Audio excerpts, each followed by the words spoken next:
ভারত বাংলাদেশ দ্বিপাক্ষিক বাণিজ্য ডলারের পাশাপাশি রুপির ব্যবহারও চালু হলো। এ সময় বাংলাদেশ ব্যাংক গভর্নর আব্দুর রউফ তালুকদার বলেন, দুদেশে জনগণের ভ্রমণকালে লেনদেন সহজ করতে ডুয়েল কারেন্সি কার্ড চালু হবে এবছরই।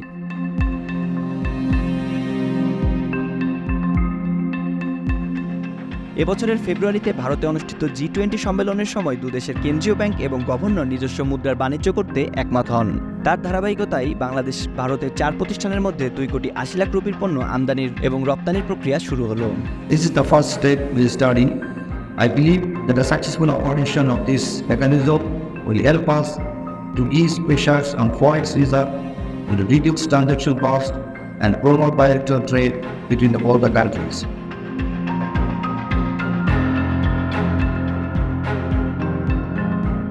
অনুষ্ঠানে বাংলাদেশ ব্যাংকের গভর্নর বলেন, এশিয়ান ক্লিয়ারিং ইউনিয়ন আকুর মাধ্যমে আমদানি ব্যয় নিষ্পত্তিতে রিজার্ভ থেকে ডলার খরচ হয়, যেখানে এখন কিছুটা রুপির ব্যবহার হবে। আব্দুর রউফ তালুকদার বলেন, রুপিতে এলসি খুলে আমদানি রপ্তানির সুযোগ ডলারের রিজার্ভে চাপ কমাবে।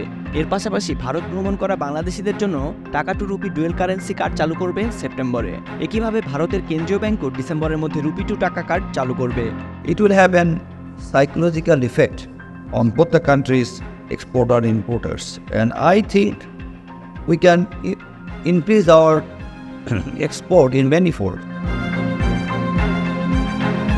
ভারতের হাই কমিশনার প্রণয় কুমার ভার্মা জানান, দুদেশের বাণিজ্য ও অর্থনৈতিক সম্পর্ক আরও জোরদারে আন্তরিক তার দেশ। এজন্য কম্প্রিহেন্সিভ ইকোনমিক পার্টনারশিপ এগ্রিমেন্ট সেপা চুক্তিও স্বাক্ষরিত হবে। This is just a beginning, not a very important beginning. There will be lessons to be learned and improvements to be made as both sides refine this arrangement on our journey to make this a better and better process.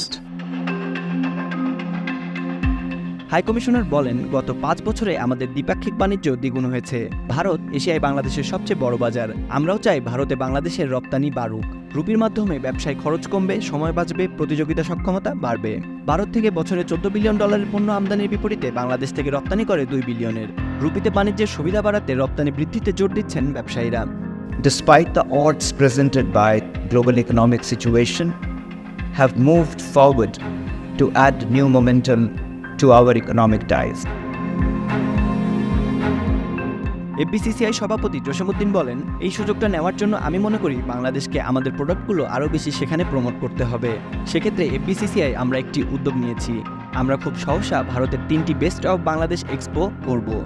ইন্ডিয়ার যারা importer তারা অনেক এখন mentally তারা উদ্যোগ নিবে, যেহেতু তাদের কারেন্সিতে তারা কিনবে। আমি মনে করি তারা এই এক্সপোর্টটা বাড়াবে এবং এই সুযোগটা আমাদেরকে নিতে হবে। এই সুযোগটা নেওয়ার জন্য আমি মনে করি বাংলাদেশকে আমাদের প্রোডাক্টগুলিকে আরও বেশি বেশি ওখানে প্রমোট করতে হবে। এ বিষয়ে নিট পোশাক শিল্প মালিকদের সংগঠন BKM এর নির্বাহী সভাপতি মোহাম্মদ হাতেম বলেন, মার্কিন ডলারের ওপর নির্ভরশীলতা কমাতে এই উদ্যোগ কিছুটা হলেও কাজে দেবে। রুপিতে লেনদেন ডলার নির্ভরতা কিছুটা কমিয়ে দিবে, যা বর্তমান প্রেক্ষাপটে ইতিবাচক। তবে শুধু ভারতীয় রুপিতে থাকলে চলবে না, এই লেনদেন সুবিধা টাকায়ও চালু করতে হবে। যদিও ভারতের সঙ্গে বিশাল বাণিজ্যে বাংলাদেশের রপ্তানির পরিমাণ খুব কম, তবে ভবিষ্যতে টাকায় লেনদেনের ব্যবস্থা করতে হবে। বাংলাদেশের পোশাক শিল্প পরিবারের পক্ষ থেকে আমরা এই উদ্যোগকে স্বাগত জানাচ্ছি। শুধুমাত্র ইন্ডিয়ান রুপিতেই আমদানি রপ্তানি কার্যক্রম সীমাবদ্ধ না থেকে বাংলাদেশি টাকাও সেখানে প্রচলন থাকবে। বাংলাদেশের সোনালী ও ইস্টার্ন ব্যাংক এবং ভারতের স্টেট ব্যাংক অব ইন্ডিয়া আর ICICI ব্যাংক রুপিতে বাণিজ্য লেনদেনের নিষ্পত্তি করবে।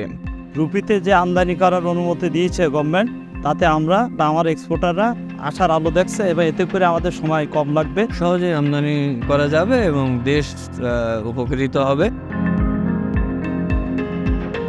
BCN দেখুন। বাগমার সাথে থাকার জন্য আমাদের চ্যানেলটি সাবস্ক্রাইব করুন।